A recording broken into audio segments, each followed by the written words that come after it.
আসসালামু আলাইকুম, স্বর্ণালী কুকিং থেকে আপনাদের সবাইকে জানাচ্ছি স্বাগতম। আশা করি আপনারা সবাই ভালো আছেন। আলহামদুলিল্লাহ, আপনাদের দয়ায় আমিও ভালো আছি। দেশ ও দেশের বাইরে থেকে আজকে আমার এই ভিডিওটা যারা দেখছেন আপনাদের জানাচ্ছি সবাইকে অসংখ্য ধন্যবাদ এবং আমার ভিডিওতে আপনাদের সবাইকে ওয়েলকাম। প্রতিদিনের মতো আজকেও নতুন একটি রেসিপি আপনাদের সাথে শেয়ার করব, তাই চলে আসলাম। আশা করি ভিডিও দেখে হয়তো আপনারা বুঝে গিয়েছেন আপনাদের সাথে কি ভিডিও আমি শেয়ার করবো বা কী রেসিপি শেয়ার করব। চলো আমরা ফুল রেমেডি দেখে আসি, ঠিক আছে। প্রথমত এই হ্যাপসাগুলো ছিল আমার কোরবানি ঈদের, ঠিক আছে। কোরবানি ঈদের তো এই হ্যাপসাগুলোই ছিল, তাই আজকে ভাবলাম যে একটু করে ফেলি। আর হ্যাপসাগুলো প্রায় অনেক বাজে অবস্থা হয়ে গেছে, ঠিক আছে। তবে রান্না এইভাবে করবো যাতে বাজেকে ভালো করা যায়, তাই না। তো অনেক দিন ফ্রিজে ছিল, তো তাই উপর দিক দিয়ে একটু কালচে কালচে ভাব হয়ে গেছিলো। তাই ভাবলাম আজকে রান্না করেই ফেলি। অনেক দিন যাবৎ ভাবতেছিলাম রান্না করবো বাট করা হচ্ছিল, তাই আজকে রান্না করে নিয়েছি। তাই আপনাদের সাথে ফুল রেসিপিটা শেয়ার করতেছি। ভালো ধৈর্য সহকারে একটু ফুল ভিডিওটা দেখবেন, ঠিক আছে।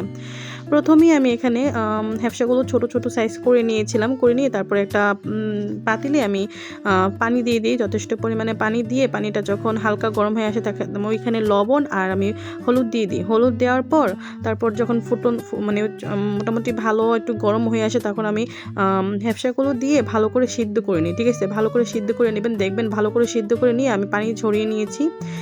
তারপর আমি চুলায় একটি ফ্রাই প্যান বসিয়ে দিয়েছিলাম। মোটামুটি 5 থেকে 10 চামচের মতো এখানে আমি তেল দিয়েছি। তেল দিয়ে 2 কাপের মতন আমি এখানে পেঁয়াজ দিয়ে দিয়েছিলাম।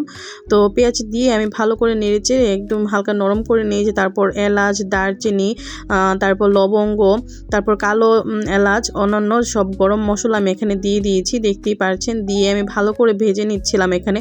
আর একটা কথা কি, পেঁয়াজ যখন আপনারা একটু পেঁয়াজ দিয়ে ভুনা টোনা করবেন তখন কি করবেন, পেঁয়াজ আছে না, পেঁয়াজগুলো তেলে দেওয়ার পর সাথে সাথেই লবণটা দিয়ে দিবেন, পরিমাণ মতো লবণ দিবেন। দেখবেন পেঁয়াজগুলো কতটা সফট হয়ে আসে এবং নরম হয়ে আসে, ঠিক আছে। তারপর আমি এখানে যখন পেঁয়াজগুলো নরম হয়ে আসে তারপর এখানে আমি 3 চামচের মতন আদা রসুন দিয়ে দিই। আদা রসুন দিয়ে ভালো করে ভেজে নিচ্ছি যাতে বাজে স্মেল না আসে আদা রসুনের, ঠিক আছে, কাঁচা একটা স্মেল না আসে। তারপর ভাজা হয়ে গেলে আমি এখানে লবণ দিয়ে দিই 2 চামচ, তারপর হলুদের গুঁড়া দিয়ে দিই 2 চামচ, তারপর মরিচের গুঁড়া দিয়ে দিই 2 চামচ, তারপর ধনিয়া গুঁড়া দিয়ে দিই 2 চামচ, তারপর আদা পাউডার দিয়ে দিই 2 চামচ, সবগুলো 2 চামচ 2 চামচের পরিমাণ দিয়ে দিই। তারপর গরম মশলার গুঁড়া আমি 2 চামচ, 1 চামচের মতন, বড় চামচ দিয়ে 1 চামচের মতো দিয়েছি।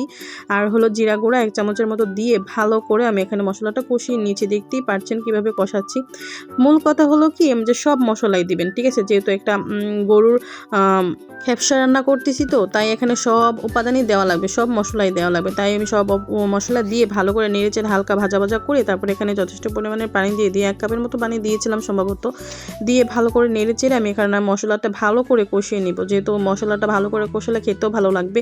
একটু তেলটা পরিমাণটা একটু বাড়িয়ে দিবেন, যেহেতু গরুর মাংসের যে হ্যাপসাটা হয় না, এটা একটু তেলটা ভালো করে দিলে, বেশি করে দিলে খেতেও ভালো লাগে।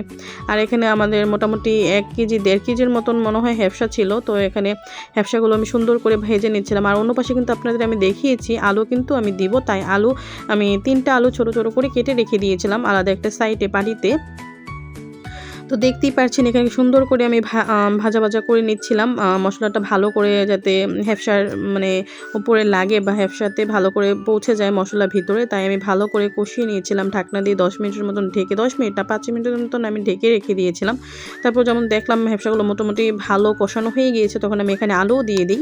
আলু তো বললামই, আমি আলু মূলত 3টা আলু নিয়েছিলাম, মাঝারি সাইজের ছোট ছোট করে কেটে দিয়েছি। তো আলু দিলাম, তার কারণ হলো একটু গ্রেভিটা সুন্দর হবে আর কালারটাও সুন্দর আসবে। আলু দেওয়াতে একটু যে ঝোলটা হয় না, পাতলা হবে না, একটু গাঢ় গাঢ় ঝোলটা হবে, তাই দিয়েছি। তো দেখতে পাচ্ছেন অনেক সুন্দর করে ভালো করে কষিয়ে নিচ্ছি এখানে। তো যারা যারা এই পর্যন্ত ভিডিওটা দেখতে দেখতে চলে আসছেন, প্লিজ একটা লাইক দিয়ে আমার ইউটিউব চ্যানেলটা সাবস্ক্রাইব করে দিবেন, ঠিক আছে।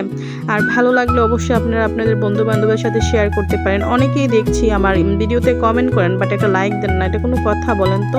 সবাই একটু কমেন্ট করবেন, কমেন্টের পাশাপাশি একটা লাইকও দিবেন, ঠিক আছে।